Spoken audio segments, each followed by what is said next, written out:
because it's time for our keynote event with author and podcaster Laura Stassi. You may have already read about her in this month's Beacon. She's our cover story. And if you attended the Beacon last year, you may remember that Tony Perkins, our keynoter then, suggested that I interview him publicly rather than asking him to give prepared remarks. We tried that format last year, and it worked so well that I suggested to Laura that they do the same thing this year, and she readily agreed. So I have a number of questions I will be asking her, but have no fear. We will be opening the floor to questions after we're done, and there'll be time for you to ask your questions directly yourself. Just hold on to those ideas for later on. Okay, Laura, thank you for joining us today. Pleasure to be here. And I just want to say, if you've heard my podcast, I speak very smoothly. I rarely say, That's because I have a producer who cuts through. I say in real life, I speak in rough draft. So if you catch me going like this, just stick with me. I'll finally get to my message. I'm an editor by profession, but I wouldn't be there to do that. Okay. So you grew up actually in this metro area, right? I did. My father was in the military. He was an older person, first generation American. And I was I think he was like 40 when I was born, and I'm the fourth out of 6 kids. So we moved to Northern Virginia. His final posting as an Air Force officer was at the Pentagon. So he retired when I was maybe 4. And then we stayed, and I went to West Springfield High School, and then went to Virginia Tech, and moved to New Jersey for about 4 years when I was married. Then came back here, moved to Richmond, then came back here and lived in Chantilly, and for a very long time, got a divorce, and then moved to Reston, which is a great place. And then only last year, I guess, moved back to Richmond. Well, that's very interesting. So it's nice to bring you both back here to the area. Thank you. So you had a career as a writer during this whole time. Is that right? More or less. I mean, my big focus was, we had kids, and I was, I did freelance writing and freelance editing and worked part-time, but I basically was, my personal philosophy was that there should be one parent who's home more often than not home. And so that would be me. But I wrote for the Army Times Publishing Company back in the day. I also was an editor. I wrote nonfiction children's books for the school and library market. Very cool. Yeah. Very nice. So you mentioned, of course, in passing, but it's very important to this conversation, that you had a divorce. So yeah. Your husband asked you for this divorce, is my understanding. So how did you react to it, and did you have anyone to go to for support at the time? Wow. Gosh, this is a hard question because as anybody who's been in a marriage or a committed relationship knows, one person, it's just not all of a sudden, oh my gosh, we're going to split up. So I would say, yes, he was the unhappy one. And I thought, okay, you don't get divorced unless there's something really seriously wrong in your marriage, because, this is marriage. This is, there's ups and downs. You're not supposed to have this, fantasy golden bachelor kind of existence. So he was unhappy, and for the longest time, I thought I could talk him into staying married. Even when we finally eventually separated to 2 roofs, I thought, okay, he's gonna come to his senses. I'm gonna still be the nice wife. I'm going to, we sold the family home and moved into 2 apartments. And if he had a business trip, I would go iron his shirts for him. If he had a presentation, I would go edit his proposals, help him with his stuff. And at the time, I have 2 grown kids, and my son especially was like, Mom, what are you doing? And I'm like, well, honey, because, I thought, okay, I'm going to stay together for the kids. And he's like, Mom, stop. And so it wasn't until 2014, so maybe a year after we split, that I realized this isn't going to work. He's not coming back. And so, so support. No, that's when I started looking into this whole phenomenon of gray divorce. You had to get your own support by doing research. Is that right? Research, yeah. And because my whole existence basically was married people. I mean, I come from a long line of long married people. I have 4 sisters. I have a brother too. But of the 4 sisters, there's just one who got divorced. But everybody else has been married, right out of college. And so, it was hard to find my I guess, my tribe, figure out what to do. But you even said it was the first time you lived on your own in an apartment. Yes, because I was one of 6 kids. So I was used to a house full of kids. Then I went to college. I had roommates. My junior and my senior year, there were 4 of us in a 2-bedroom townhouse. And then after college, I moved home for a year. My now ex-husband was getting a 5-year degree. He's an architect and tech. It's a 5-year Bachelor of Architecture degree. And so I lived at home. Then we got married. Then we had kids. Yeah. So I had been his last name longer than I was my own last name. Never lived on my own. Wow. So you really were starting from scratch. Absolutely. I've heard a lot of people say, oh, it's a new chapter. I feel like I threw out the entire book, started all over again. So interesting enough to me, at least, that what you first started to do was a blog about your experiences. What gave you the idea to do that? Yeah. So at the time, I was working as an editor I have a friend here who I was working for. But so the first thing you think once the dust is settled, because, anybody who's been through a divorce, even if it's an amicable divorce, even if it's 10 years, but especially the longer you go, there's a lot to unravel and get into place. And so once the dust was settled, and, I had a full-time job, I thought, are people our age even meeting other people? I didn't know anything about dating. I'd heard about online dating, but it seemed kind of, I don't know, scary and creepy. And surely there was another way to meet. So I thought, okay, I'm going to put out this question. How do people meet people after a great divorce? Or after 50 and older? I think, I came to it as a divorced person, but I figured, I wanted to talk to anybody who met someone after the age of 50. And so I was like running on the beach one day and I came up with the title because I'm gray divorced. So what comes after gray divorce? Dating while gray. And so I put something on my personal Facebook page. Hey, does anybody know anybody who got together at age 50? Because I want to interview them for this blog. And so that's how it started.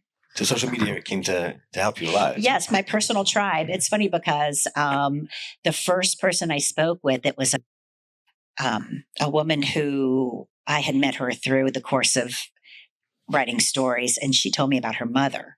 And she said her mother, by the time her mother was 50, she had been married and divorced 3 times. And she swore after that divorce, the 3rd divorce, she would never get married again. So she had this beautiful long life of dating. And then at the age of 67, she met someone and walked down the aisle for the 4th time at age 67. And they're still together, by the way. And he was younger. So yeah, good stuff. So the blog the blog, I understand, is something you just do online. You just sort of type in whatever you want. But then you expand it to a podcast, which is a whole different thing. How did you get into that? Totally serendipitously. I had never heard of what, podcasts. This was in 2018. And I barely knew what a podcast was. But it was the 5th of July, and I had gone to by this time, my dad had died, and my mom was at the Fairfax in Northern Virginia. And I went to visit her, and I was driving home, and I heard something on WAMU, my public radio station. And they said they were they said, hey, have you ever thought about doing a podcast? Well, click here, go to this website for more information.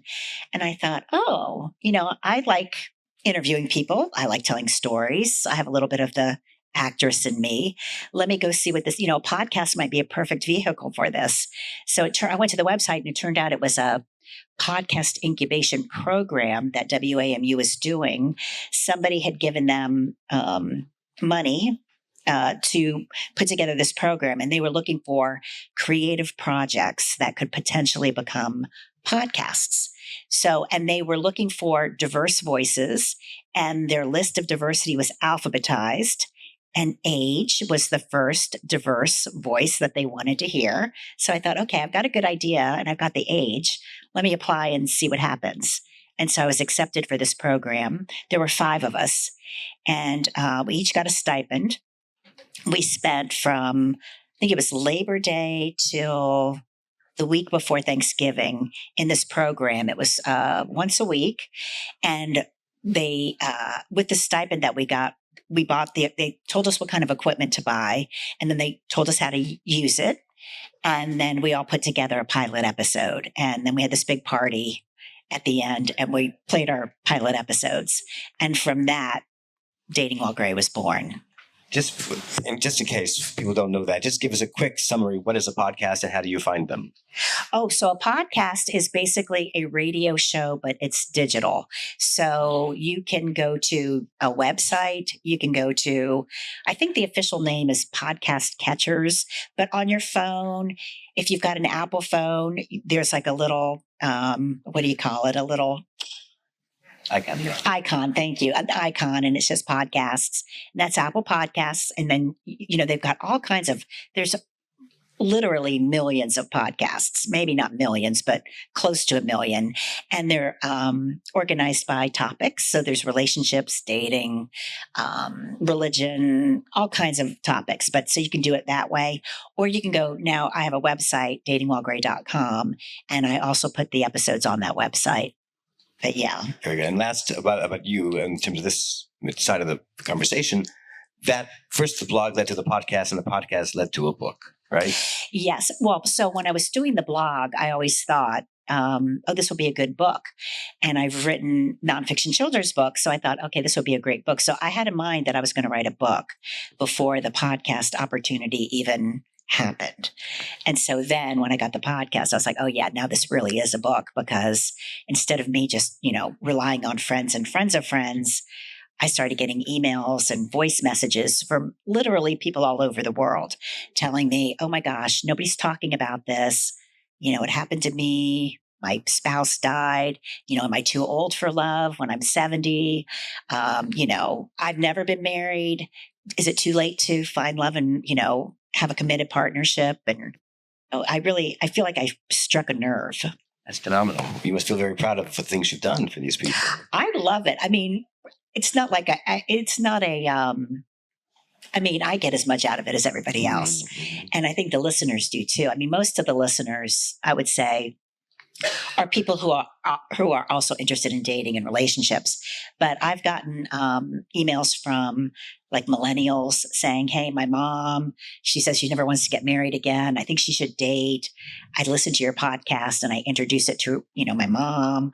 Or I've gotten emails from married people saying, this makes me feel better about my own relationship when I see the struggles everybody else is going through. So it's just, I think of, if you remember the movie Harry Met Sally, or When Harry Met Sally, and, they have all those couples talking about how they met. It's sort of that kind of a vibe where you're hearing struggles, but you're also hearing really kind of poignant and beautiful love stories. That's nice. So you did a few national radio programs as well, and they have intriguing titles. One of them is called Older Brains and Bodies in Love. Yes. Can you tell us what that was about? Yes. So I started at with WAMU for season 1. And so I have this public radio background and I'm a journalist. So American Public Media puts out these quarterly specials, broadcast specials. And so I thought, oh, this would be a great, radio show too. And they're available to NPR member stations all over the country. And the first one we did was called Older Brains and Bodies in Love, because a lot of people, well, first of all, nobody wants to think about sex. Older people having sex until you're an older person, right? I mean, I know I didn't want to think about it. And so... You saw me. Oh. You didn't want to think about that. Okay. But so there's a biological anthropologist. Her name is Helen Fisher. And she talks about the biological components of love and attraction. So I'd interviewed her for the podcast and we sort of built it out from there, where I featured a longer interview with her, talked about people who are interested in sex and sexual intimacy and are not sure, there are physiological changes that we all go through that sometimes make it more difficult to have sex, depending on how we define sex. And so it was I was surprised at how many stations actually aired it, because we had to do like one of those little warning things, like, we're not being crude, but we are talking about sex. And I noticed some stations aired it like at midnight or, 1 o'clock in the morning. But so that's what that one was about. Yeah, it's like that musical, No Sex Please, We're British, or something like that. The Americans are also very squeamish about the whole idea. Yeah. So it's good that you've really brought that out into the open as well somewhat. Yeah. So you mentioned to me a list of some trends you've been seeing in this whole area. So I wanted to touch on some of those and ask you to fill me in. One of them you called is the living apart together trend. Yes. I'm wondering, is anybody here not living full time with their romantic partner? Yes. It's a huge trend, and older couples, particularly older women, are leading the way. And what it is, you are a committed partnership. You may not be married, but you are committed to each other. But you don't want to live together 24/7. Now, for some people, it's practical reasons, like I have a grown kid who's still with me. I don't, or I've had this house for years. It's in my family, or this is close to my job and I don't want to leave my job. Or they just don't want to cohabitate with somebody else. And so in some ways it's, more expensive because each of us is, it's probably cheaper to split expenses. But for some people, it's a way to really keep their relationship thriving. Yep. Another one you mentioned is women initiating divorce. Okay, that's huge. And I'm not sure if that's a trend or if it's always been like that. Okay. Oh, hi. Oh. Sorry. Is this too loud? I feel like I'm like, so I don't know the statistics as far as the trend goes, but one thing I learned is women, in fact, I just talked with a therapist the other day who confirmed that 66% of all divorces are initiated by women. Now, that doesn't mean the men are happier in their relationships, because sometimes, okay, so 66% of all women initiate divorce, but in breakups before there's a commitment, the majority of those breakups are initiated by men. And so the feeling seems to be men, once they're ready to commit, they feel like they have to stick it out no matter what. I mean, it doesn't mean they're happier. Another therapist I talked to said, well, men think of workarounds, like they'll have affairs or they'll gamble or they'll work too hard or they'll drink too much. But it's just that they just feel like they need to stick it out. A lot of it could be financial. And especially with gray divorce, they don't want to split the stuff in half, especially a retirement, pensions, when we have more earning years behind us than ahead of us. It's like, okay, no, I'm miserable too, but I don't want half of the, can't we just keep on keeping on? Very interesting. Well, knowing what you know now, yeah, would you have considered doing that with your husband back when, before he said he wanted to divorce you? Would I have considered what? Divorcing him. So No, would you have no. come to the conclusion? No. No, because how do I say this? I am not a cheerleader for divorce. However, I am grateful that he gave me divorce wings, because I would have soldiered on in that marriage forever.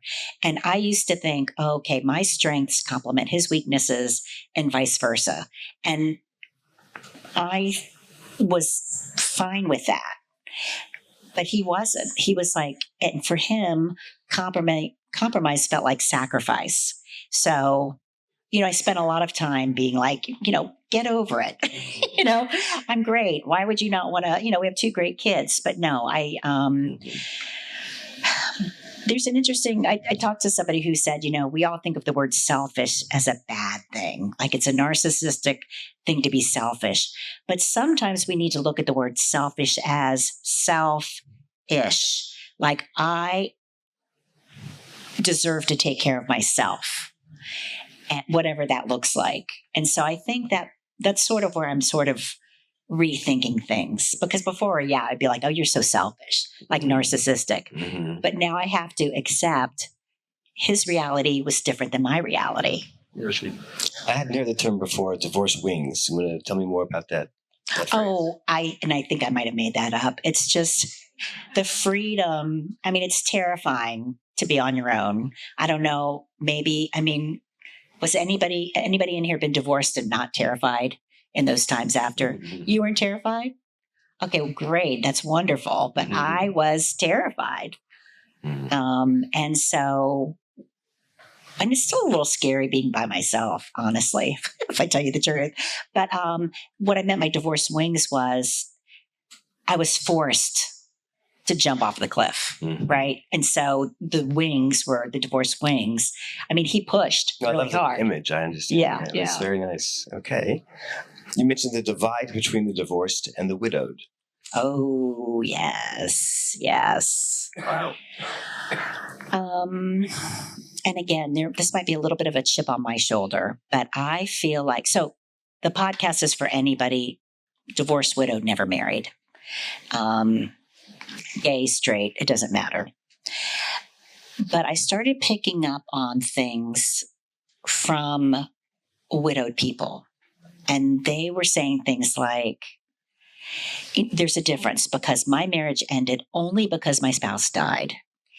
And if that hadn't happened, I wouldn't have to, be on these awful dating sites, schlepping it through with the rest of you losers. I couldn't help it. And now that's very much of an exaggeration. And there's also women, and I have fallen into this trap. I've talked about it on the podcast where I'm like, okay, I want a widower because he knows how to make a relationship work. The only reason his marriage ended was because his wife died. Well, that's not necessarily true. And in fact, one widower told me that he had been married and then divorced and then got married and then was widowed after 30 years. And once he was ready to start dating again, he was like, why is this so hard? I should be a catch. I'm good looking. I'm, have a great job and I'm a widower. And what he learned was he knew how to make that particular marriage work with that particular person. That doesn't mean he knows everything about how to make a relationship work. So, but again, it is I'm sure it's traumatic. I've never been a widow. So I recognize how traumatic it can be, and that some people, yes, they had beautiful marriages, and it's a shame, but it's not that everybody who's divorced is bad at relationships. Let's put it that way. And even can I say about the Golden Bachelor and the Golden Bachelorette, which it's not reality, folks. It's really not. But if you'll notice, Golden Bachelor Gary was a widower. And he had a hard time even saying the D word, divorce. If you remember, and the only reason I know about all this, I did not watch The Bachelor until the Golden Bachelor slate asked me to do a recap podcast. So where I was sort of analyzing what was going on. And so I was giving my free opinion. But there was a woman, she was his age. She played pickleball. She was so cute. And he's, when they have their first one-on-one date, he says something like, so I hear you're no longer married. Like he couldn't even say the D word. So, and then now Joan is a widow. And yeah, it's just She's the one he picked, you mean? No, sorry. No. So he did pick a widow. Okay. But then they end up getting divorced 3 months later. Did they? Because they decided to get married. Who would have thought? Yeah, they got married after 3 months. And she lives in New Jersey. He lives in Indiana. They didn't even talk about where they were going to live before they got married.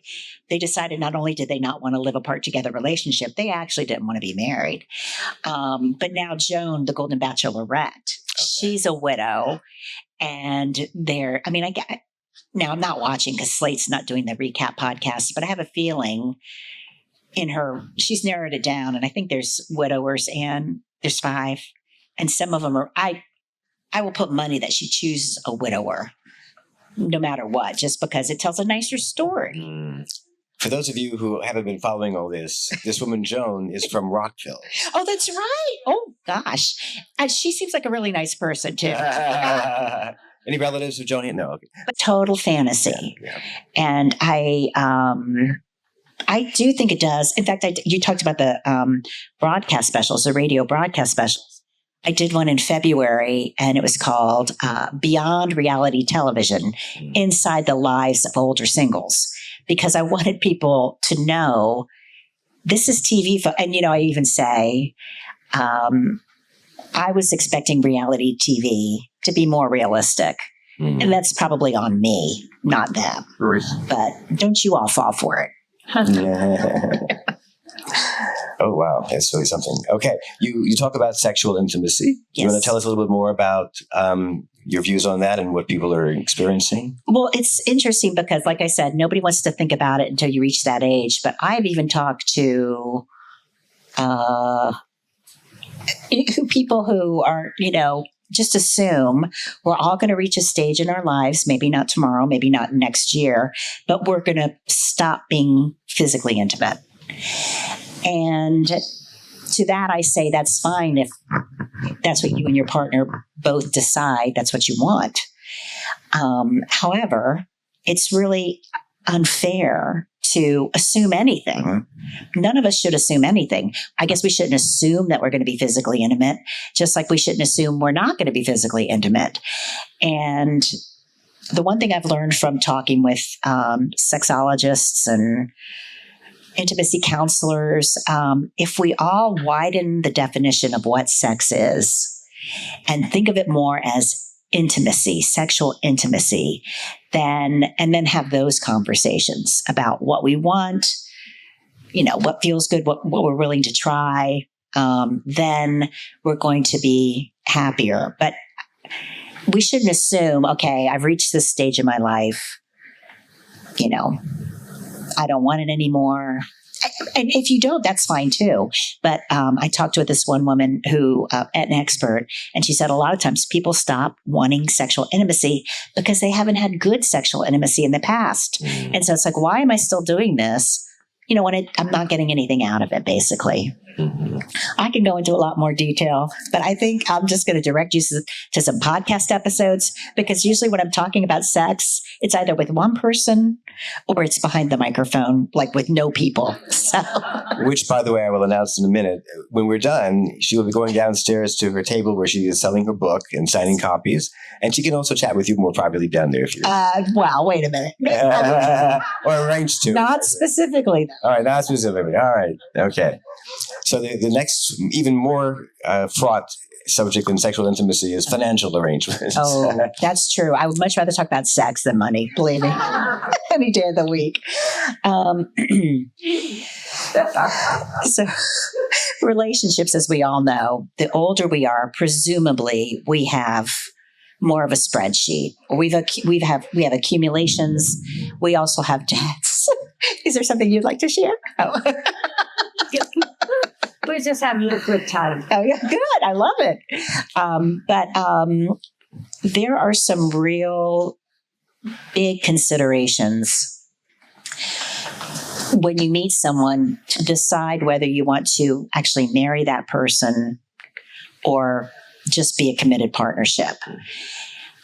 Because the government, there are financial benefits to being married. There are also financial penalties to being married. And then there are considerations like if you have grown kids and if you have grandkids. I talked to this one financial analyst, or CPA, I guess, and she was saying she was counseling this couple, and it was a gay couple. They weren't married, but they were in a domestic partnership. And she said one of them had kids from a previous marriage. The other one didn't have kids. And he wanted to set up accounts for his grandchildren. And his partner was like, okay, but I don't want my money to go to your accounts for your grandchildren. I'd rather buy a sailboat with my money. And so it's just, it can be very, very tricky. And I would say, this is where you really need expert advice. You need to talk to financial planners. You need to talk to accountants. You need to talk to, if it's a divorce situation, they have something called divorce financial analysts, which is something I never heard about. But yeah, and then even, that comes to also the living apart together. A lot of people want to do that because they don't want to, like I like buying this cheese, so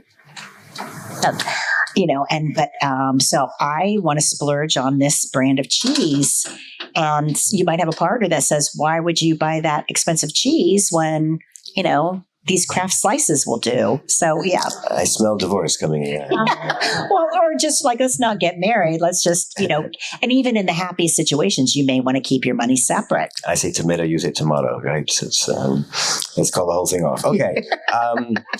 Impact of grown kids and grandkids. You did touch on that already. But what else is it? And every day, So there has been very little research until recently on the impact of gray divorce on adult children.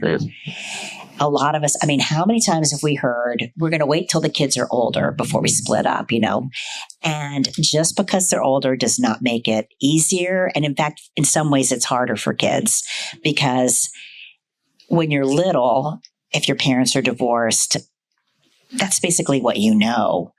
But when you are grown up, and maybe you were I think my kids each had maybe two other friends whose parents were still together. Everybody else was divorced. And so then they go off, then we joined the crowd. So there's just so many considerations. And especially when it comes to repartnering, and this is, grown kids can also be a consideration for any kind of repartnering, whether you're repartnering after divorce or repartnering after death or repartnering for the first time, but maybe your partner now has kids. But I did talk with one therapist who told me, she goes, everybody's mantra should be, you love your kids more than you hate your ex.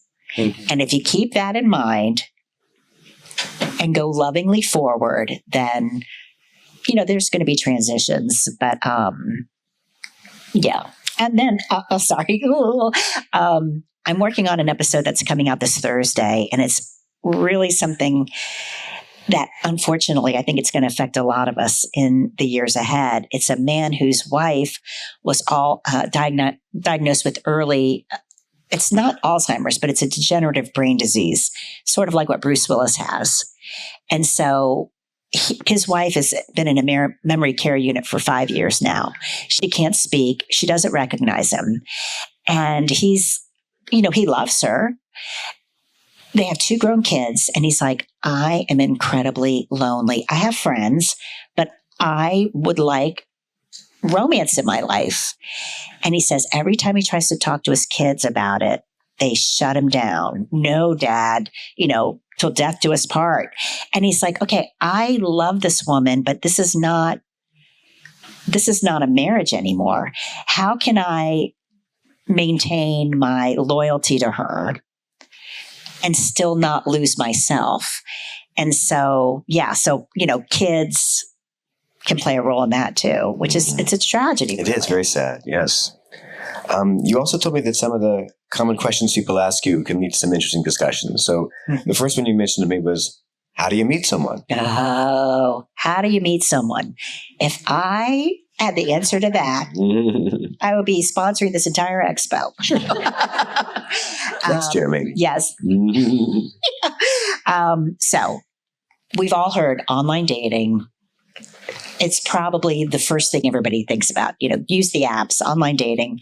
I would say it's the most common answer, but it's not necessarily the only answer. I talked to a professor from Stanford University, and this guy, he'd been married to his college sweetheart for 40 years, and he put his grad students on it. And they were like, oh, online dating is the number one way everybody of all ages meets somebody. And to that, I say, I have a hard time believing that. But I think it's a great way to meet people that you normally wouldn't otherwise meet.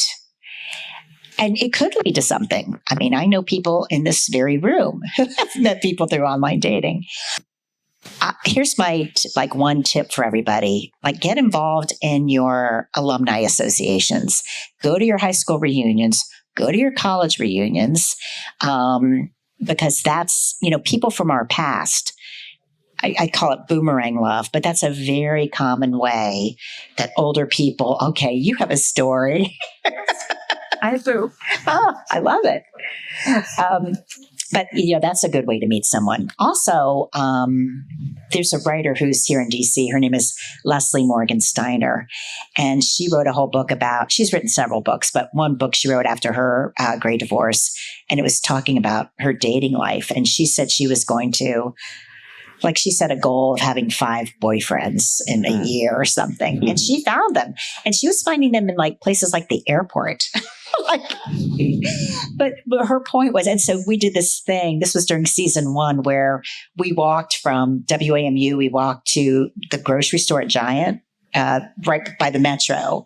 And we were just trying to catch people's eyes and playing this game. So yeah, just being aware of your surroundings sometimes and not being afraid to strike up a conversation, not be stalkery and gross, but, just being open to the possibility of, I might meet a new friend, maybe, whether it's a romantic partner or not.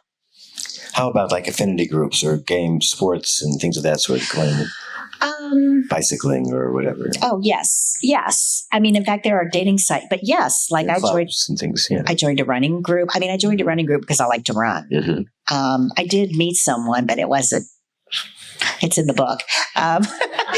But it was useful. So. Yes. Yeah. But I met some great friends too, women friends as well. So, yes, if you like to bicycle. In fact, I did interview a woman who she had, there's all these meetup groups. And she said what I think a lot of us have experienced. She went to this meetup group and, all these meetups, and she ended up meeting a lot of women, and she was great, but I don't need any more women friends. So she joined a bicycling group, and she thought the president of the club was a really nice guy, but he was involved with someone. Well, but she liked to bicycle. So she kept part of this group, and, eventually, just because this guy broke up with his girlfriend broke up. She had nothing to do with that, but they started dating, and actually they dated for 8 years. They just got married and they are living apart together. He has his house. She has her house. Her elderly dad is living with her. Yeah. Very nice. Yeah. So one last question before we open it up to questions from the floor.